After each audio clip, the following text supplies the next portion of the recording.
इस 21 साल के लड़के को एक ऐसी जेल में लाया जाता है जहां कानून नहीं सिर्फ ताकत चलती है, जहां हर कैदी खून से अपनी पहचान बनाता है। जेल के अंदर आते ही सब कैदी उसकी जान के दुश्मन बन जाते हैं, लेकिन उन्हें क्या पता था कि जिस लड़के से वो पंगा ले रहे हैं वो असल में उन सब का बाप निकलने वाला है। तो कहानी की शुरुआत में हमें एक पुलिस वैन दिखाई जाती है जो कुछ कैदियों को लेकर सीधा चाइना की एक जेल में पहुंचती है। इस जेल में कोई आम कैदी नहीं रहते, बल्कि ऐसे ऐसे कैदी रहते हैं जो सबसे खतरनाक क्रिमिनल्स होते हैं। जो कोई भी कैदी उनके सामने कमजोर दिखता है वो उसे जान से मार डालते हैं। और आज भी कुछ कैदी इस जेल में लाए जाते हैं, जिनमें एक 21 साल का कम उम्र कैदी रिकी भी शामिल था। उसे इस जेल में इसलिए लाया गया क्योंकि उसने एक आदमी को बेरहमी से मार डाला था। रिकी को इस जेल में पूरे 10 साल की सजा सुनाई गई थी, लेकिन उसकी उम्र कम होने की वजह से उसे इस जेल में पूरे 5 साल बिताने थे। जैसे ही रिकी मेटल डिटेक्टर से गुजरता है, वहाँ रेड अलर्ट आना शुरू हो जाता है, जिसे देखकर गार्ड्स उसे रोककर उसकी चेकिंग करने लगते हैं। यहाँ चेक करने के बाद भी उन्हें रिकी के पास से कुछ भी नहीं मिलता, लेकिन मेटल डिटेक्टर अभी भी बार बार दिखा रहा था कि उसके पास कोई तो लोहे की चीज मौजूद है। इसलिए वो गार्ड्स उसे एक एक्सरे मशीन के पास ले जाते हैं। जैसे ही मशीन चालू होती है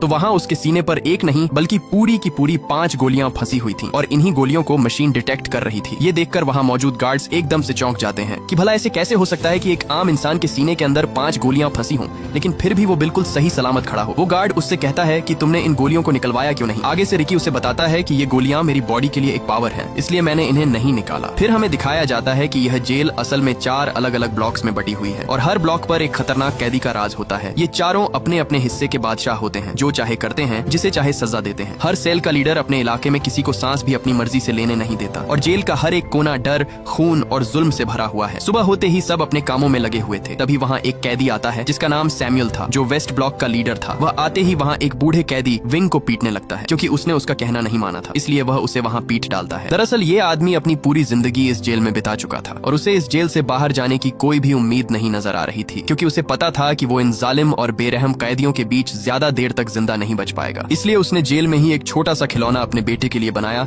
ताकि वो अपने बेटे को एक आखिरी तोहफा दे सके। लेकिन इसी दौरान वो खिलौना सैमुअल उठा लेता है। वो बूढ़ा कैदी अपना खिलौना उससे वापस मांगता है, क्योंकि ये खिलौना उसने अपने बेटे के लिए बहुत मेहनत से बनाया था। लेकिन तभी सैमुअल वो खिलौना उसके सर पर दे मारता है, जिससे वो नीचे जा गिरता है और उसके खिलौने के टुकड़े टुकड़े हो जाते हैं। सैमुअल उसे धमकी देता है कि अगर आज के बाद मुझसे पंगा लिया तो जान से मार डालूंगा। यहाँ वो बूढ़ा उसके ताने सुन सुनकर पूरी तरह तंग आ चुका था और अब उसके दिल में सैमुअल के लिए एक बदले की आग भड़क उठती है। इसलिए वो खिलौने का टूटा हुआ टुकड़ा उठाकर उसकी तरफ भागता है, लेकिन सैमुअल का चमचा उसके आगे अपनी टांग अड़ा देता है और मौके पर ही सैमुअल वो खिलौना उठाकर जोर से उसके मुंह पर दे मारता है, जिससे वो वहीं तड़पने लगता है। उसकी दर्दनाक चीखें सुनकर गार्ड वहाँ आ जाता है, लेकिन इससे पहले कि वो गार्ड उसे उन दरिंदों से बचाता, वो उल्टा उन्हें उसे और पीटने के लिए कहकर चला जाता है। सैमुअल अपने चमचों के साथ दिलेरी से आगे जा ही रहा था, तभी रिकी आकर उसके पैर पर लात दे मारता है, जिससे उसका मुंह सीधा नीचे पड़ी नुकीली कीलों के आर पार हो जाता है और वो कीलों की लकड़ उसकी आंख फोड़कर रख देती है। इसी दौरान उसका चमचा आकर रिकी पर हमला करने ही वाला था, लेकिन जब रिकी ने उसकी तरफ घूर कर देखा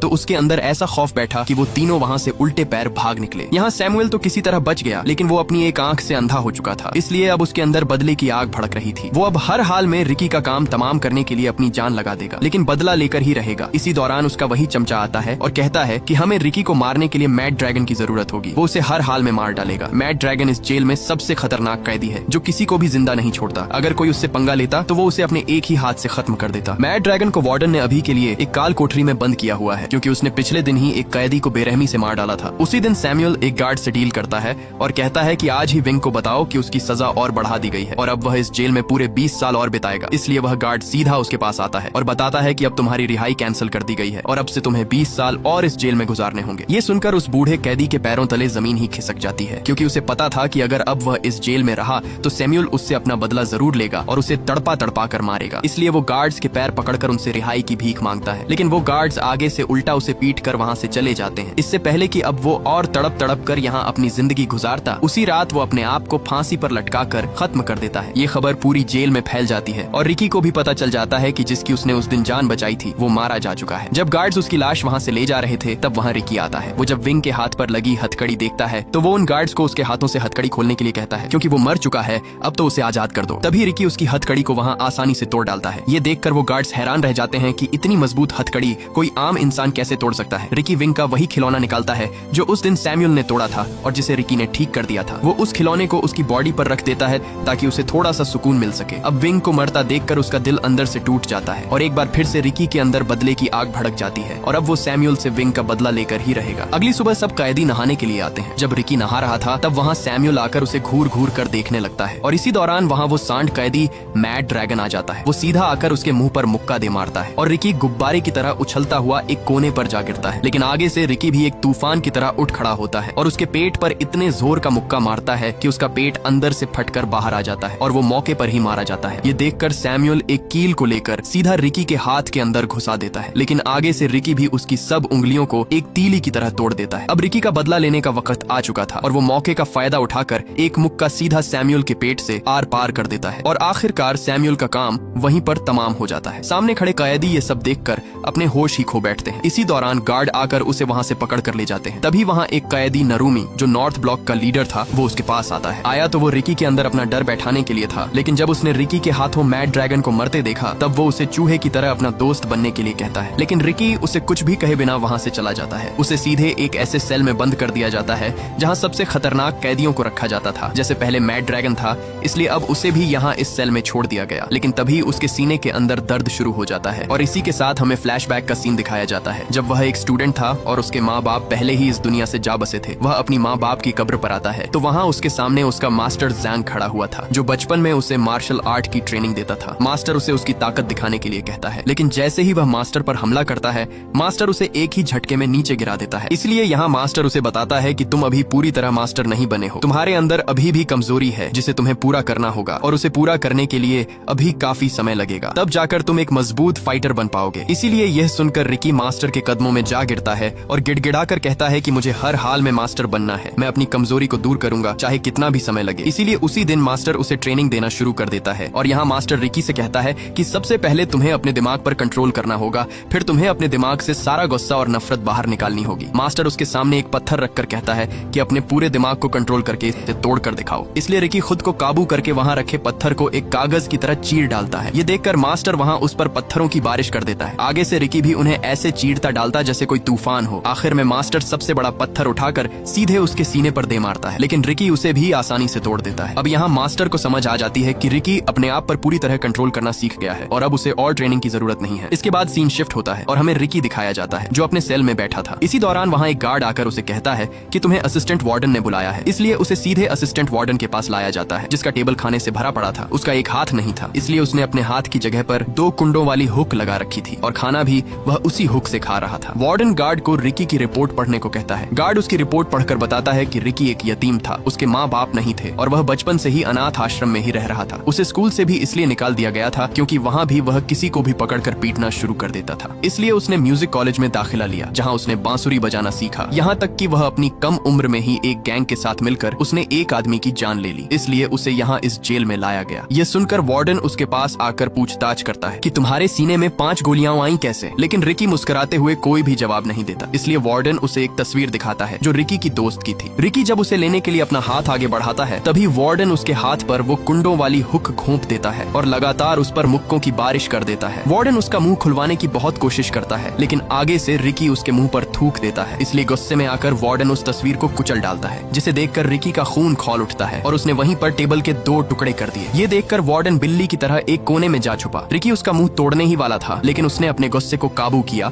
और वहाँ से चला गया। रात रिकी अपने सेल में बैठा उसी तस्वीर को देखकर बहुत दुखी था, क्योंकि ये तस्वीर उसकी दोस्त केको की थी, जो पहले दोनों हर दिन अपनी जिंदगी हंसी खुशी गुजारते थे, लेकिन जेल आते ही उसकी जिंदगी एक कुत्ते की तरह होती जा रही है। वो अपने आप को शांत करने के लिए वही बांसुरी बजाता है जो वो अपनी दोस्त के साथ बैठकर बजाता था। लेकिन तभी एक गार्ड आकर उसे बांसुरी बजाने से मना करता है और कहता है कि अगर दोबारा बांसुरी बजाई तो बांसुरी के टुकड़े टुकड़े कर दूंगा। अगले दिन जब सैमुअल का चमचा अपने सेल से बाहर आया तब उसके पीछे कुछ कैदी पड़ जाते हैं, क्योंकि उसी की वजह से विंग अपनी जान से हाथ धो बैठा। अब ये सब उससे विंग का बदला लेना चाहते थे। वो उसे एक नुकीली तलवार से काटने ही वाले थे, लेकिन तभी वहाँ वही कैदी नरूमी आता है। वो उन्हें उसे मारने से मना करता है, क्योंकि अगर उसे मार दिया गया तो तुम सबकी सजा और बढ़ा दी जाएगी, यहाँ तक कि उन्हें सजाए मौत भी हो सकती है। लेकिन वहाँ वोंग नाम का कैदी उस पर गुस्सा होता है और कहता है कि जब हम पर जुल्म होता था तब तुम कहाँ थे, उस वक्त तुमने हमारी मदद क्यों नहीं की, और अब जब हमारी बारी आई तो तुमने इसे जिंदा रहने के लिए क्यों छोड़ दिया। वो उससे कहता है कि हमें इसे जिंदा नहीं छोड़ना चाहिए, हमें इसे मारना ही होगा। ये सुनकर नारूमी गुस्से में आ जाता है और वही नुकीली तलवार लेकर उसका मुंह बीच से काट देता है, जिससे वो वहीं तड़पने लगता है। इधर ऊपर खड़ा वार्डन उसे देखकर बहुत खुश होता है और कहता है कि तुमसे ये उम्मीद नहीं थी, लेकिन अब तुमने मेरा दिल खुश कर दिया है। वार्डन उसके मुंह में नुकीला हुक फंसाकर उसकी जिंदा लाश घसीटता हुआ वहाँ से ले जाता है। उसी दिन वार्डन नारूमी को अपने पास बुलाता है और और एक हथियार देकर कहता है कि जिस तरह तुमने वोंग को मारा है उसी तरह अब तुम्हें रिकी को भी जान से मारना होगा। यह सुन नारुमी सोच में पड़ जाता है, क्योंकि वोंग तो एक आम कैदी था, इसलिए उसने आसानी से मार दिया। लेकिन रिकी कोई आम सा कैदी नहीं है। अगर उसने रिकी से पंगा लिया तो वो उसे मैड ड्रैगन की तरफ फाड़ कर रख देगा। लेकिन वार्डन का हुक्म था, इसीलिए वो ये करने के लिए मान जाता है। इसके बाद नारुमी जेल के ग्राउंड में आता है। वहाँ उसने वोंग को जंजीरों से बांधकर एक ढांचे पर लटका रखा था, ताकि उसको तड़पता हुआ देखकर बाकी कैदियों के दिलों में उसका खौफ बढ़ जाए और कोई भी दोबारा उसके खिलाफ खड़े होने की हिम्मत न करे। वहाँ उसकी बॉडी को देखकर रिकी को बहुत बुरा लगता है। इसी दौरान नारुमी उस पर हमला कर देता है और दोनों के बीच तगड़ी हाथापाई शुरू हो जाती है। यहाँ मौके पर नारुमी उसे लात दे मारता है, लेकिन तभी नारुमी उसकी आंखों में पिसे हुए कांच फेंक देता है, जिससे रिकी वहाँ पूरी तरह अंधा हो जाता है। उसे वहाँ कुछ भी दिखाई नहीं दे रहा था। इसी का फायदा उठाकर नारुमी ने उसके एक बाजू पर छुरा दे मारा, जिससे रिकी नीचे जा गिरता है। लेकिन मौके पर ही रिकी को वहाँ पानी की पाइपलाइन मिल जाती है। उसने जल्दी से वो पाइपलाइन तोड़ दी, जिससे तेज पानी निकलना शुरू हो जाता है और मौके पर उसने अपनी आंखें धो डाली और एक बार फिर से वो खौफनाक तूफान बन जाता है और नारुमी पर कुत्ते की तरह टूट पड़ता है। और तभी वो उसके सर पर ऐसा चमाट दे मारता है कि उसकी आंख कंचे की तरह निकलकर नीचे जा गिरती है। इसी दौरान वार्डन भी वहाँ पहुंच जाता है और नारुमी को ढेर होता देखकर उसका मुंह खुला का खुला ही रह जाता है। रिकी जल्दी से अपनी नसों को खींचकर एक दूसरी से बांध देता है और एक बार फिर हमले के लिए तैयार हो जाता है। लेकिन इसी दौरान नारुमी हार मान जाता है और एक चाकू सीधा अपने पेट में घोंप देता है। लेकिन ये उसकी एक चाल थी। रिकी जैसे ही उसके पास आता है, वहाँ वो अपनी आंतों को बाहर निकालकर रिकी के गले में लपेट देता है। लेकिन रिकी ने मौके पर ही उसे ऊपर उठाकर उसके सर पर ऐसा मुक्का दे मारा कि उसके सर की सब हड्डियों का कीमा बन गया और उसका काम वहीं पर तमाम हो जाता है। इसके बाद रिकी वोंग की बॉडी नीचे उतारता है। वो सब उसे उठाने की कोशिश करते हैं, लेकिन तब तक देर हो चुकी थी और वोंग वहाँ अपना दम तोड़ चुका था। इसलिए ये देखकर रिकी सब कैदियों से कहता है कि इस बेकसूर की मौत का जिम्मेदार वार्डन ही है, उसे जान से मार डालो। इसलिए सब कैदी उस पर एक तूफान की तरह भागते हैं और उसे मारने के लिए अपना हल्ला बोल देते हैं। लेकिन तभी वहाँ कोई एक कैदी को पकड़कर उसका सर फोड़ देता है। ये देखकर सब एकदम से चौंक जाते हैं। दरअसल ये तीनों अपने अपने सेल के लीडर थे और अब यही 3 बच गए थे, क्योंकि चौथा कैदी नारुमी मारा जा चुका था। पहले कैदी का नाम चैंग, जो एक लड़की थी, उसमें एक ऐसी ताकत थी जिससे वो एक जगह से दूसरी जगह आसानी से पहुंच जाती थी। दूसरे कैदी का नाम कितामा था और तीसरा कैदी ब्रैंडन था। यहाँ वार्डन रिकी से कहता है कि अगर तुम्हारे अंदर हिम्मत है तो इन तीनों को मार कर दिखाओ। रिकी के सब साथी भी उसे कहते रहे कि इन सबको मार डालो, लेकिन रिकी आगे से कुछ भी नहीं बोलता और सीधा वोंग की लाश को उठाकर वहाँ से जाने लगता है। वार्डन उसे एक ऑफर देता है और कहता है कि मैं तुम्हें नॉर्थ सेल का लीडर बनाना चाहता हूँ, क्योंकि नारुमी मारा जा चुका है, इसलिए अब मैं उसकी जगह तुम्हें रखना चाहता हूँ। मैंने तुम जैसा ताकतवर कैदी आज तक नहीं देखा। लेकिन रिकी आगे से उसे कुछ भी नहीं कहता, क्योंकि वो उसके इशारों पर नाचने वाला सांप बनना नहीं चाहता था। वो अब पूरी तरह टूट चुका था, क्योंकि उसी की वजह से सब उसके साथी अपनी जान से हाथ धो बैठे। दूर बैठा एक लड़का जो इस जेल में कैदी था, वो रिकी को देख रहा था। जब रिकी एक पत्ते से धुन बजाता है, तब वो लड़का भी पत्ते से धुन बजाने की कोशिश करता है, लेकिन कई कोशिश के बाद भी वो धुन नहीं बजा पाता। तभी रिकी उसके पास आकर बैठ जाता है और उसे धुन बजाना सिखाता है। लेकिन इसी दौरान वो लड़का आगे से रोने लगता है। रिकी उससे कहता है कि तुम रो क्यों रहे हो, आखिर वजह क्या है। तब वो लड़का अपना मुंह खोलता है तो वहाँ उसकी आधी जबान कटी हुई थी। दरअसल वार्डन का एक राज था जो सिर्फ उसे ही पता था, इसलिए वार्डन ने अपना राज छुपाने के लिए उसकी जबान ही काट दी। यह देखकर रिकी के अंदर वार्डन से बदला लेने की आग और भी बढ़ जाती है। रिकी उसे अपनी वो बांसुरी दे देता है। जैसे ही वो उस बांसुरी को बजाता है, तब वो बांसुरी बजने लगती है, जिसे देखकर वो बहुत खुश होता है। खुशी के बदले में वो लड़का रिकी को कुछ पत्ते देता है ताकि वो भी उन पत्तों से बांसुरी बजा सके। लेकिन जब रिकी उन पत्तों को देखता है तो उसे शक पड़ जाता है, क्योंकि वो पत्ते नशा बनाने के लिए इस्तेमाल होते हैं और हकीकत में सब सेल के लीडर इन पत्तों को बेच के काफी तगड़ा पैसा छाप रहे थे। रिकी उससे पूछता है कि ये पत्ते तुम्हें कहाँ मिले। वो उसे बताता है कि मैंने ये पत्ते वेस्ट ब्लॉक से लिए थे। इधर वही लड़की उन्हें ऊपर से छुप कर देख रही थी, क्योंकि वही थी वेस्ट ब्लॉक की लीडर जो सबको ये पत्ते बेचती थी। वो लड़की सीधा एक कमरे में आकर अपने दोस्तों को सब कुछ बताती है कि हमारा पोल खुल चुका है, क्योंकि उस लड़के ने उन पत्तों के बारे में रिकी को बता दिया है। इसलिए वो उस लड़के को अपने पास बुलाती है और वहाँ एक लीडर उसे एक चाकू देकर कहता है कि तुम्हें आज रात रिकी का काम तमाम करना होगा, नहीं तो कल सुबह तुम जिंदा नहीं उठ पाओगे। लेकिन आगे से वो लड़का उसे साफ साफ मना कर देता है। इसलिए गुस्से में आकर वो लड़की उसे बेरहमी से मार डालती है। उन्होंने उसकी लाश जेल के बीच रख दी थी और सब कैदी वहाँ उसकी लाश को देखकर बहुत डरे हुए लग रहे थे। जब रिकी को ये पता चलता है तो वो सीधा उसकी लाश के पास आता है। वहाँ उसकी बॉडी को उन जालिमों ने पीस डाला था। लाश के पास आते ही रिकी को वही बांसुरी पड़ी मिलती है जो उसने उस दिन उस लड़के को दी थी। रिकी अपने साथी को मरता देखकर उसके अंदर गुस्सा उभर आता है। इधर वार्डन को भी उस लड़की के काले करतूत पता चल चुके थे, जिससे वो उस पर बहुत गुस्से होता है। दूसरी तरफ रिकी ने पूरे का पूरा उन पौधों का बाग ही जलाकर राख कर डाला। वो लड़की वहाँ भाग कर आती है, लेकिन तब तक देर हो चुकी थी और उसके सब पौधे जलकर वहाँ राख बन गए थे। रिकी गुस्से गुस्से से उसे कहता है कि जिस तरह तुमने मेरे साथी को मारा है उसी तरह मैं भी तुम्हें तड़पा तड़पा कर मारूंगा। उन दोनों के बीच लड़ाई शुरू होने ही वाली थी कि तभी वो लड़की गोली की तरह भागकर उसे ऐसा मुक्का दे मारती है। वो उड़ता हुआ सीधा एक दीवार के साथ जा लगता है। इधर जब जेल के अंदर सब कैदियों को पता चलता है कि बाहर आग पूरी तरह फैलती जा रही है, इसलिए सब कैदी मौके का फायदा उठाकर वहाँ से बाहर भागने लगते हैं। सब कैदी अपनी आजादी के लिए उस बिल्डिंग से बाहर नीचे भाग जाते हैं क्योंकि उनके पास यही एक आखिरी मौका था इस जेल से भागने का। दूसरी तरफ वार्डन को भी सब पता चल जाता है, इसलिए वो उस गार्ड पर बहुत गुस्से होता है। लेकिन तभी एक गार्ड आकर उसे बताता है कि कल वार्डन यहाँ आ रहा है। ये खबर सुनकर असिस्टेंट वार्डन के होश ही उड़ जाते हैं क्योंकि अगर वार्डन कल यहाँ आ गया तो सब कैदियों के साथ साथ उसकी भी कुत्ते की तरह धुलाई होने वाली थी। इधर रिकी भी पूरी तरह अपनी हिम्मत हार जाता है, लेकिन तभी उसके जहन में उसके मास्टर की बात आती है। उसके मास्टर ने उसे कहा था कि जब तुम्हें महसूस हो कि तुम अपने दुश्मन के सामने हारने वाले हो तब उसे कभी भी अपनी असली ताकत का एहसास मत होने दो, बल्कि उसे यह यकीन दिला दो कि तुमने हार मान ली है, जिससे वो थोड़ा ठंडा पड़ जाएगा और तब तुम अपनी सब ताकत एक ही जगह पर इकट्ठी कर लो और मौके का फायदा उठाकर उस पर हमला कर दो। और रिकी भी ऐसा ही करता है और वो दोबारा से उसके सामने हमले के लिए तैयार खड़ा हो जाता है। लेकिन तभी वही कैदी ब्रैंडन वहाँ आ जाता है। वो रिकी पर रस्सियों से हमला करने लगता है क्योंकि उसके पास रस्सी फेंकने की एक बहुत खतरनाक ताकत थी। उसने उन रस्सियों के कोने पर एक बड़ी सी नुकीली कील लगाई हुई थी जो सबके शरीर के आर पार हो जाती है। तभी उसने एक के बाद एक हमला कर करके रिकी की बॉडी नुकीली कीलों से सील दी। इसी दौरान वहाँ वो कैदी कितामा आकर उसे पकड़ लेता है। वो उसे मारने ही वाला था कि इसी दौरान वहाँ अलार्म बजने लगता है और सबको अपने अपने सेल के अंदर जाने के लिए कहा जाता है और जो नहीं जाएगा उसे गोलियों से भून दिया जाएगा। लेकिन कितामा भी उनकी एक बात नहीं सुनता और रिकी से बदला लेकर ही जाने वाला था, इसलिए गार्ड्स उस पर गोलियों की बरसात कर देते हैं और मौके पर ही वो सब वहाँ से भाग निकलते हैं। कितामा रिकी को एक सेल के अंदर ले आता है। सेल के अंदर आते ही उसका दरवाजा बंद हो जाता है और दोनों तरफ से सीमेंट सेल के अंदर भरने लगता है, जिससे वो दोनों सीमेंट के अंदर पत्थर बनकर मरने वाले थे क्योंकि ये चाल वार्डन की ही थी। वार्डन किसी भी हाल में रिकी का काम तमाम करना चाहता था, लेकिन रिकी मौके पर ही उसका दरवाजा तोड़कर भाग निकलता है और कितामा को भी बाहर ले आता है। ये देखकर वार्डन हैरान हो जाता है क्योंकि उसे रिकी से ये उम्मीद नहीं थी कि वो कितामा की मदद करके उसे बाहर निकाल कर ले आया। रिकी वहाँ खड़ा ही था, लेकिन उस पर कितामा और सीमेंट का दबाव होने की वजह से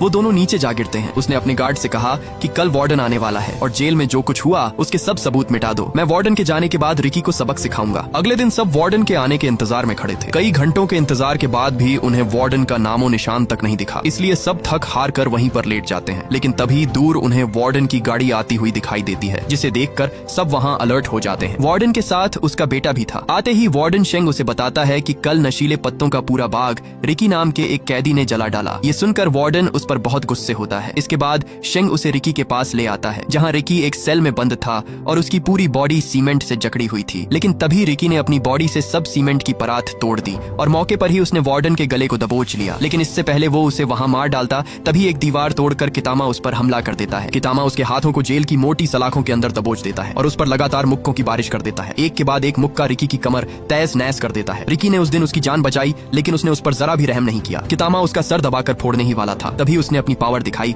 और उसके गले पर ऐसा मुक्का मारा कि उसका गला फटकर बाहर आ गया। मौके पर रिकी ने उसके हाथ पर ऐसा वार किया कि उसकी सब उंगलियां बिखर कर नीचे जा गिरी और कितामा वहीं पर मारा जाता है। ये देखकर वार्डन ने ऊपर से हाइड्रोलिक प्रेस चालू कर दी, जिसे रिकी रोकने की बहुत कोशिश करता है। लेकिन तभी वार्डन उसे एक जोरदार बिजली का झटका दे मारता है, जिससे तड़प कर वो नीचे जा गिरा। वो हाइड्रोलिक प्रेस भी तेजी से उसके ऊपर आ रही थी, लेकिन इसी दौरान वो हाइड्रोलिक प्रेस अचानक ऊपर जाने लगती है। तब हमारे सामने कितामा आता है, जो अभी भी जिंदा था। उसने उस हाइड्रोलिक प्रेस को ऊपर दबा कर रखा हुआ था क्योंकि उसके दिल में रिकी के लिए रहम आ गया था, क्योंकि रिकी ने भी उस दिन उसकी जान बचाई थी। इसी का फायदा उठाकर रिकी दरवाजा तोड़कर बाहर निकल आता है। वो तुरंत हाइड्रोलिक प्रेस को रोकता है और कितामा को बाहर आने को कहता है, लेकिन कितामा इतना जख्मी हो चुका था कि वो अपने पैर हिला भी नहीं पा रहा था और यहाँ कितामा अपनी हिम्मत हार जाता है और वो हाइड्रोलिक प्रेस उसे कुचल डालती है। मरते वक्त कितामा से एक फोटो उड़कर आती है। जब रिकी उसे देखता है तो उस तस्वीर में कितामा और उसकी माँ थी। ये देख रिकी वार्डन पर अपना गुस्सा निकालता है, इसलिए वार्डन एक और बटन दबा देता है और रिकी दोबारा से एक गड्ढे में जा गिरता है। इसके बाद रिकी को एक बड़ा सा गड्ढा खोदकर उसे उसके बीच जंजीरों से बांध कर रखा हुआ था। तभी वार्डन वहाँ आकर कहता है कि सब कैदी एक एक करके रिकी के ऊपर मिट्टी फेंकना शुरू कर दें, लेकिन वहाँ खड़े दो कैदी उसे साफ साफ मना कर देते हैं कि हम रिकी पर ये जुल्म नहीं करेंगे। ये देखकर वार्डन उन्हें वहीं पर गोलियों से भुनवा देता है, इसलिए डर की वजह से सब कैदी एक एक करके उस पर मट्टी डालने लगते हैं। तभी वार्डन उससे कहता है कि अगर तुम पूरे 7 दिन तक इस गड्ढे में जिंदा रहे तो तुम्हें हम आजाद कर देंगे। इसी दौरान वार्डन जेंग वहाँ उस गड्ढे में एक बांस ठोक देता है ताकि जब उसकी बॉडी नीचे दफनाई जाए तो वो सिर्फ इस बांस से सांस ही ले सकेगा। रात रिकी के सब दोस्त गहरे सदमे में थे क्योंकि उन्हीं के हाथों उनका साथी गड्ढे में दबा दिया गया। इधर बाहर वही कैदी आते हैं जो ईस्ट और वेस्ट ब्लॉक के लीडर थे। वो वहाँ उस बांस के अंदर एक चीज फंसा देते हैं ताकि रिकी सांस न ले सके और वो नीचे ही मारा जाए। लेकिन उन दोनों के जाते ही पीछे से रिकी उस बांस को 2 हिस्सों में तोड़ देता है। इसके बाद हमें दिखाया जाता आता है कि एक दिन उसकी दोस्त केइको अपने स्कूल से घर वापस जा रही थी। इसी दौरान उसे वहाँ दूर बैठे कुछ गुंडे दिखाई देते हैं जो उसे पकड़ने के लिए उसका इंतजार कर रहे थे। ये देखकर वो भागने के लिए जैसे ही पीछे मुड़ती है तब वहाँ उसे दूसरा गुंडा पकड़ लेता है और उसे सीधा एक कोठरी में लाकर बंद कर देते हैं। उन गुंडों का बॉस केइको से अपना बदला लेना चाहता था क्योंकि एक दिन केइको की वजह से ही रिकी ने उसकी अच्छी खासी धुलाई कर दी थी। वो उसे वहाँ मारने ही वाला था कि तभी वो मौके का फायदा उठाकर वहाँ से भाग निकलती है और वो भागकर सीधा एक बिल्डिंग से कूद जाती है और केइको वहीं पर मारी जाती है। जब रिकी को ये पता चलता है तो उसका दिल अंदर से चूर चूर हो जाता है। वो जैसे तैसे करके उस आदमी को ढूंढ लेता है जिसने उसकी दोस्त की जान ली। आगे से वो आदमी भी उस पर लगातार गोलियां चलाता है लेकिन रिकी को जरा भी फर्क नहीं पड़ता। उल्टा रिकी उसकी टांग तोड़कर उसका सर फोड़ देता है और वो मौके पर ही मारा जाता है। और यही रिकी का जुर्म था जिसकी वजह से उसे उस खतरनाक जेल में बंदी बनाया गया। दूसरी तरफ उसके 7 दिन पूरे हो चुके थे। उसी दिन रिकी को उस गड्ढे से बाहर निकाला जाता है। वार्डन को यकीन था कि वो मर चुका होगा लेकिन जैसे ही उसे बाहर निकाला गया तो वहाँ उसकी सांसें चल रही थी। ये देखकर वार्डन के होश ही उड़ जाते हैं। इसलिए रिकी को दोबारा से नुकीलेदार सरियों के अंदर फंसा दिया गया। वार्डन उससे उसकी ताकत के बारे में पूछता है कि ऐसी कौन सी ताकत तुम्हारे अंदर है जो तुम मट्टी के अंदर बिना सांस के जिंदा रहे। लेकिन रिकी भी आगे से अपना मुंह नहीं खोलता। इसलिए वहाँ वही लड़की आती है। उसने अपने हाथ में बहुत सारे ब्लेड रखे हुए थे। वो उन सारे ब्लेडों को रिकी के मुंह के अंदर दबाकर ऊपर से टेप लगा देती है और एक के बाद एक लगातार तमाचे उसके मुंह पर दे मारती है जिससे रिकी का मुंह खून से लालो लाल हो जाता है। इसी दौरान वार्डन आकर उसके मुंह से टेप उतार देता है लेकिन आगे से रिकी सब ब्लेड उसके मुंह पर फेंक देता है और सब ब्लेड वार्डन के मुंह के अंदर धंस जाते हैं। इसलिए एक बार फिर से उसे एक खाली काल कोठरी में डाल दिया जाता है। उसी दिन वहाँ एक कैदी छुपकर उसे खाना देने आता है। वो खाना देकर वहाँ से जाता ही है कि तभी पीछे से उसे वही कैदी देख लेता है जो नारुमी का चमचा था और उसी दिन वो वार्डन को उसके सेल के अंदर ले आता है। अंदर आते ही वार्डन उस कैदी को मारकर उसे घसीटता हुआ सीधा रिकी के सेल के पास आता है। लेकिन जब वो रिकी के सेल के अंदर देखता है तो वहाँ से रिकी गायब था, सिर्फ जंजीर ही पड़े हुए थे। दरअसल रिकी ऊपर छत के साथ चिपका हुआ था। वार्डन जैसे ही अंदर आता है तो वहाँ रिकी मौके पर वार्डन को पीट डालता है। रिकी जब बाहर आकर उस कैदी को देखता है तो वहाँ वो मर चुका था जिसे देखकर उसका खून खोलने लगता है। ये देखकर वार्डन वहाँ से भागता है लेकिन नीचे आते ही सब कैदी उसे घेर लेते हैं और इसी दौरान वहाँ सब गार्ड्स और कैदियों के बीच जंग शुरू हो जाती है। इधर वार्डन पूरी जेल की जांच कर रहा था लेकिन उसे दूसरी तरफ होती जंग के बारे में कोई खबर नहीं थी। इसी दौरान वहाँ एक कैदी ने उसकी पीठ पीछे कुछ उल्टा बोल दिया जिसे सुनकर वार्डन को हजम नहीं हुआ और उसने बेरहमी से उस कैदी का बाजू काट डाला ताकि आइंदा कोई भी उसके बारे में ये गलती न करे। इसी दौरान वहाँ रिकी आ जाता है। ये देखकर वार्डन ने तुरंत उस पर गोली चला दी लेकिन आगे से रिकी ने वार्डन सेंग को आगे कर दिया और गोली सीधा उसे जा लगी जिससे उस वार्डन का पेट गुब्बारे की तरह फूल कर फट जाता है। इसी दौरान वहाँ वो लड़की पहुंच जाती है। वो रिकी पर हमले पे हमला कर देती है। उसका साथी ब्रेंडन भी रिकी पर नुकीली कीलें फेंकता है जिससे रिकी वहाँ गर्म उबलते हुए पानी पर जा गिरता है और वो वहाँ बुरी तरह तड़पने लगता है। वो लड़की उस पर अपनी टांग से हमला करती है लेकिन मौके पर रिकी उसकी टांग को उस उबलते हुए पानी के अंदर घोंप देता है और वहीं पर उसकी वो टांग तोड़ डालता है। ये देखकर ब्रेंडन अपनी जान बचाकर वहाँ से भागता है लेकिन पीछे से वार्डन उस पर गोली चला देता है और वो भी वहीं पर फट जाता है। यहाँ वार्डन और रिकी दोनों आमने सामने खड़े थे। तभी रिकी उड़ता हुआ उसे ऐसी लात मारता है जिससे वो सीधा एक दीवार के साथ जा टकराता है। लेकिन इसी दौरान वो वार्डन वहाँ कांपने लगता है और देखते ही देखते वो वार्डन वहाँ एक बहुत बड़े मॉन्स्टर में बदल जाता है। और यहाँ हमें पता चलता है कि रिकी की तरह वार्डन के पास भी एक खास किस्म की ताकत थी जो उसे एक खतरनाक मॉन्स्टर में बदल देती है। पहले तो वो मॉन्स्टर रिकी को बुरी तरह पीट डालता है लेकिन मौके पर रिकी अपने दिमाग से काम लेता है और उसे उठाकर सीधे पास चलते ग्राइंडर में फेंक देता है और उसे जोर से ग्राइंडर के अंदर दबाकर उसका कीमा बना डालता है और आखिर में रिकी उसका बचा हुआ सर उठा लेता है। दूसरी तरफ सब कैदी और गार्ड्स एक दूसरे की धुलाई कर रहे थे। इसी दौरान रिकी वहाँ आकर सबको वार्डन का कटा हुआ सर दिखाता है और कहता है कि तुम सब आजाद हो। रिकी उस सर को दूर फेंकता है और भागकर उस जेल की दीवार को बीच से टुकड़ों में तोड़ डालता है और यहाँ रिकी के साथ साथ सब कैदी भी आजाद हो जाते हैं।